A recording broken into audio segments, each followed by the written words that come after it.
She just threw all of us under the bus. Dance Moms is typically unhinged at best, but nothing compares to the Rosa Parks episode. So on the previous episode, for context, the girls came in 7th place and Abby is pissed. She's already in a bad mood, starting off in a horrible mood, okay? Last week though, she gave them a hip hop dance, which was horrendous, okay? This lady cannot choreograph hip hop to save her life. So of course, the week when they do the absolute worst, they got 7th place, Abby decides that Nia should be on top of the pyramid. And on top of the pyramid this week is Nia. So Nia's finally on top. And when you're on top in the show, that usually means that you get a solo and you are the standout in the group number. But Abby doesn't like Nia, so of course Nia doesn't get that. Abby announces that the group number is about Rosa Parks, and Rosa deserves all of her flowers, but we cannot forget Miss Claudette Colvin, who was actually the very first Black woman to do this type of protest that Rosa Parks did, where sat on the bus, refused to get up. But because Claudette was darker skinned and she was quite young, they didn't think that she would make a good advocate. She wouldn't look good in the public perception of the civil rights movement. So they got Rosa Parks to recreate the exact same thing, as they figured she would be a better figurehead. So Abby then says that she has no idea. She just cannot decide who will play Rosa Parks. Don't assume anything. I have no idea who will play Rosa Parks.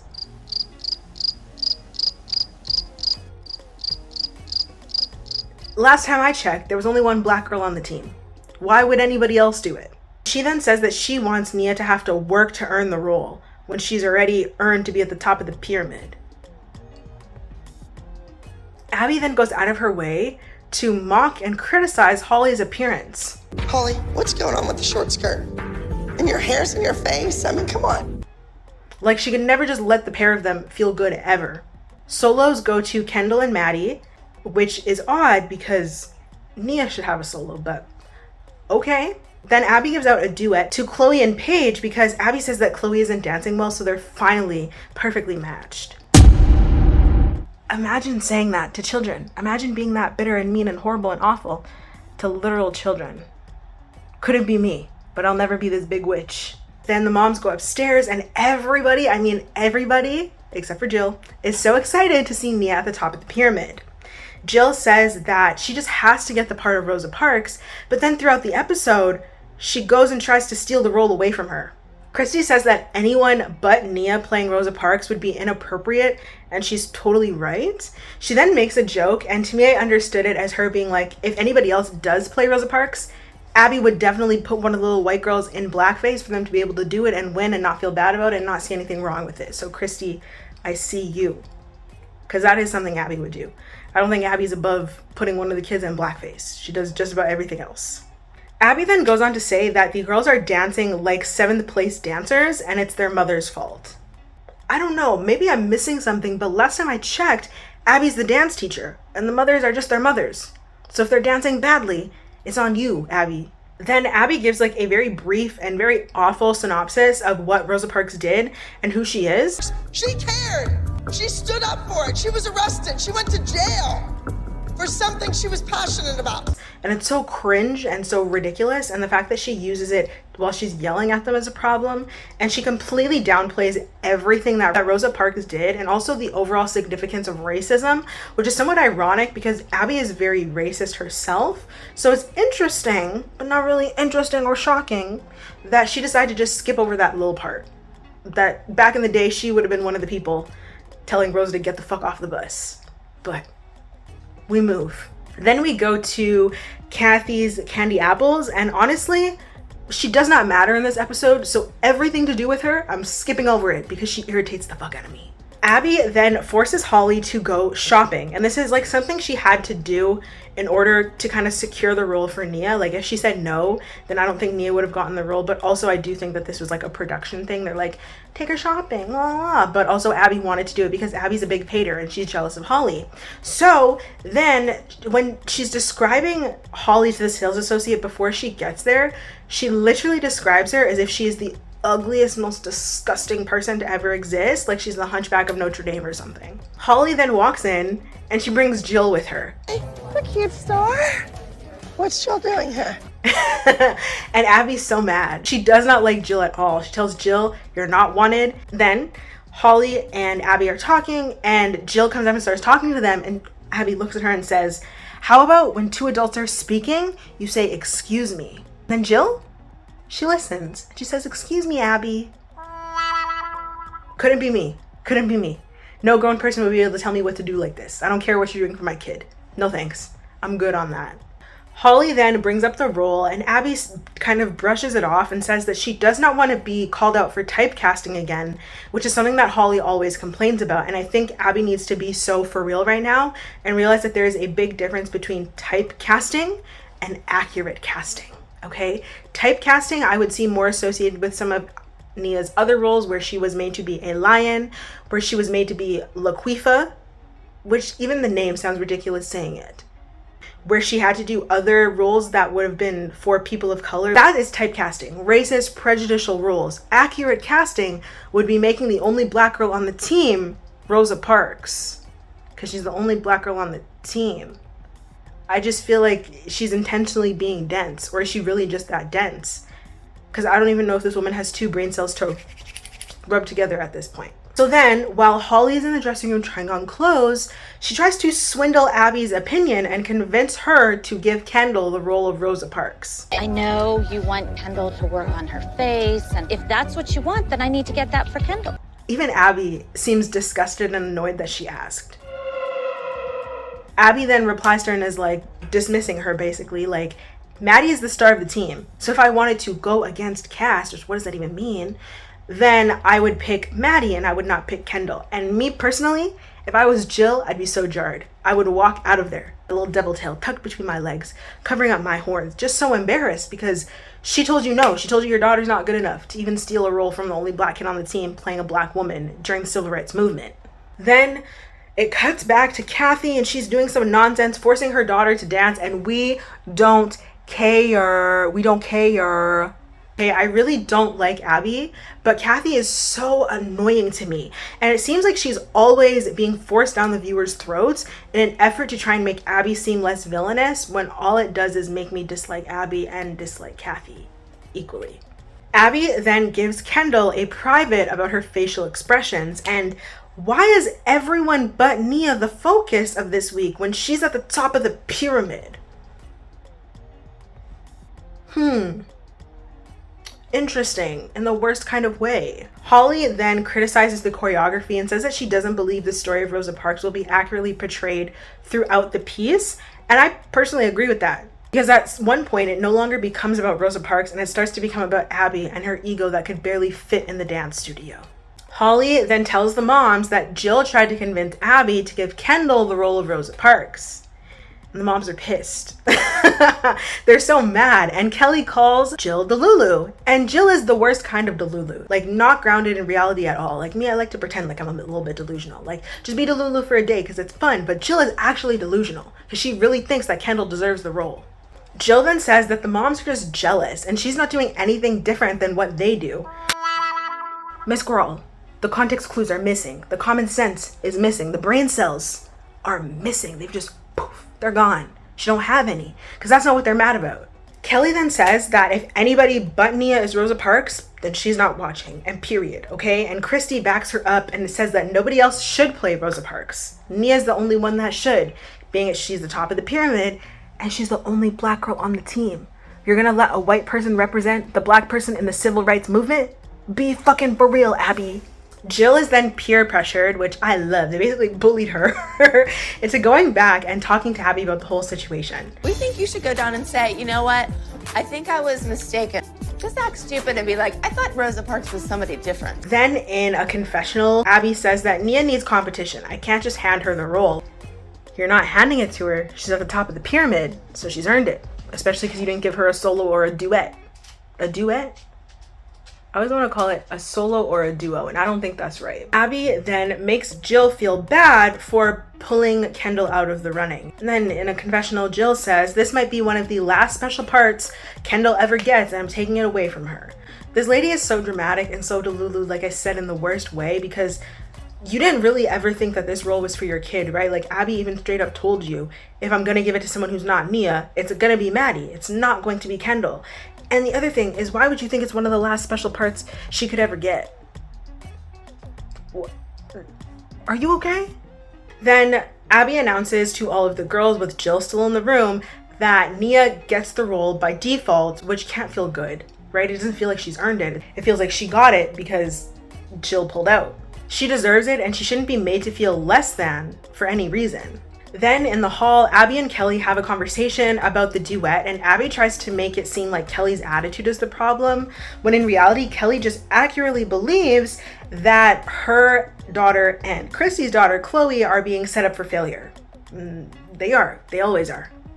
The dance is just not good. It's super provocative. I would just like to understand why Abby always makes these dances so sultry and so seductive. Abby then pulls Paige aside for a pep talk, which is actually kind of nice and sweet. Like, those words feel so weird coming out of my mouth, but it was actually a really nice moment. Paige, you have it all. You're gorgeous. Like, it's the first time all episode she has been a half decent teacher. And it took me back a little bit. But not that much, because not long after that, she starts talking about how if Paige wants to be better than Kendall, than Maddie, than Chloe, than Brooke, then she needs to work harder. So she needs to be better than all the dancers but Nia and Kenzie? Kenzie I understand because she is the youngest, but why Nia is excluded from that? Almost like the lady is racist. And it's just always doing these subtle microaggressive things to reinforce that Nia is less than. It's like, oh my goodness, you couldn't just be a good teacher for 5 minutes and genuinely motivate your students without tearing the other students down. But what did I expect from Miss Big Head Abby Lee Miller? Then the costumes get distributed for the group dance, and Abby takes a little jab at Jill, which I love because I don't like Jill. We then get a scene again of Kathy, but this time she's forcing her daughter to try on different outfits and do a fashion show for her. And it's like, it's just so annoying. Like, please leave her alone. Leave her alone. It's so clear that little Vivi would rather be doing anything but this in this moment with you. Paige and Chloe get their costumes, and let's just say they're barely there. Goes between two thorns. The moms are not happy about it, but they say that their hands are tied. If they say anything about it, then the duo will be pulled, and they need it. I keep calling it a duo. The duet will be pulled, and they need this for their self-esteem. The outfits are way too revealing, they are way too scandalous, and they are way too inappropriate for their age. But then we cut back to them working on the group dance, and Abby says that the piece is poetry in motion. And they run through the piece, and she just literally yells at them the whole time. It's hard to understand or hear what she's saying because she just sounds like the whole time. It's so annoying. Then she continues to put additional pressure on Nia instead of encouraging her. While they are on the way to the competition, Nia shares with everyone what she learned and what she researched about Rosa Parks. Her mom says that she stayed up all night researching, and it's just so cute. It's so sweet. She sat down on the bus and they asked her to move, and she politely didn't say anything, and she just sat there. Abby then actually listens attentively, and it's genuinely really sweet. I think it's the first moment in the entire episode where I saw Abby actually being nice to Nia, but notice how hard Nia had to work to get that attention, that affection from Abby when all of the other kids were just giving it. Jill and her Delulu annoying self give Abby a gift, and I'm even more annoyed. Abby says that Jill wanted her to break the stereotypes and cast Kendall as Rosa Parks, and I hate that these grown-ass Delulu women do not understand the difference between typecasting and accurate casting, as I said earlier, because let's be for real. Then they arrive at the competition. Abby then makes Holly show her what she's wearing and makes her change. To be honest, what she's wearing is ugly, and I prefer what she had on before. But everyone is real nice about the old lady librarian fit that Abby forced her into. Kendall does her solo, it's fine. Maddie does her solo, also fine. Paige and Chloe do their duet, and it's scandalous, to say the least, okay?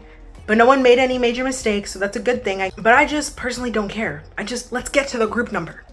What we all came to see, the Rosa Parks number, let's see it. So while we are waiting for the girls to get off stage, get backstage, get changed, get on stage for the group number, Kathy decides to get into it with Jill in the hallway. If I were Jill, I would get so tired of falling short of Maddie. Your kid doesn't even dance. Well, Miss Delulu Queen herself, she kind of ate that one little thing, that one little thing, she kind of ate that. But then Kathy gets mad. It's clear her feelings got hurt, even though she started it. Miss Krabby Apple, Kathy, please be so for real, girl. Don't start fights if you can't handle them. You can't end them. If you don't want them, Abby then gives them a little pep talk before they go on stage. And this is the first time she mentions segregation at all this entire episode. The first time she really tilts a little nod of the hat to what Rosa Parks actually did rather than making it about herself. But then she makes it about herself. And this lady's so delulu because she says it's good that they don't have segregation anymore, but we do have winners and we do have losers. Like, ma'am, you could motivate your students by being nice to them.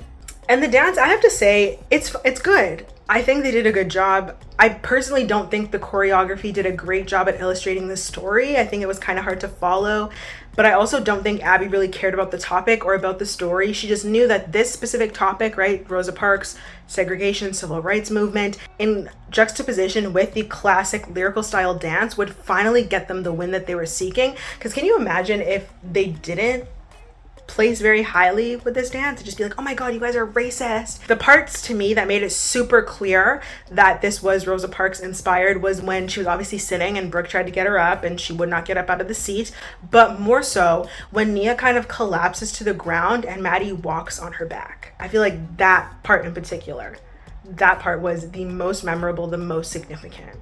But in all honesty, if the dance wasn't titled Rosa Parks and we weren't told throughout the whole episode it was about to be about Rosa Parks, I don't know if I would know what it was about. But the song choice is horrible. It's so bad. It's so bad. One bus leads to another bus, leads to another bus, leads to another bus, leads to a train. Be so serious. Why would you say this in a song? It's giving trying desperately to be deep, but failing real bad. Brooke actually messes up the group dance at the end. In my opinion, I don't think it was that significant. I think it was whatever, but it was just giving extra drama to make it seem as if they don't win, there's a scapegoat, there's someone for Abby to blame.